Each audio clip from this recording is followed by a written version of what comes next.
نحمده ونصلي على رسوله الكريم اما بعد. محترم بزرگوں اور دوستوں، آج پوری دنیا کے انسان دل کے اطمینان کو ڈھونڈ رہے ہیں اور جتنا وہ اطمینان حاصل کرنے کی کوشش کر رہے ہیں اتنی ہی بے چینی بڑھتی جا رہی ہے. اللہ تعالیٰ فرماتے ہیں دلوں کا اطمینان صرف اللہ کے ذکر میں ہے. آپ صلی اللہ علیہ وسلم نے فرمایا ذکر کرنے والا ایسا ہے جیسے زندہ اور ذکر نہ کرنے والا ایسا ہے جیسے مردہ. ذکر سے اللہ کا دھیان پیدا ہوتا ہے. اللہ تعالیٰ کا دھیان انسان کو برائیوں سے روکتا ہے، اچھے کاموں پر آمادہ کرتا ہے. حدیث میں ہے کہ اللہ تعالیٰ فرماتا ہے تم مجھ کو یاد کرو میں تم کو یاد کروں گا.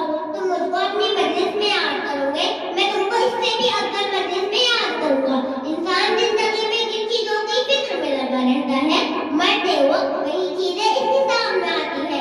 ایک صحابی رضی اللہ عنہ نے آپ صلی اللہ علیہ وسلم سے پوچھا کہ سب سے افضل عمل کیا ہے جو اللہ کے قریب کر دے. آپ صلی اللہ علیہ وسلم نے فرمایا تمہاری موت اس حال میں آئے کہ تمہاری زبان سے اللہ کا ذکر ہو، اور یہ تبھی ہو سکتا ہے جبکہ زندگی میں ذکر کا اہتمام کیا گیا ہوگا. اللہ تعالیٰ ہم سب کو ذکر کرنے کی توفیق عطا فرمائے.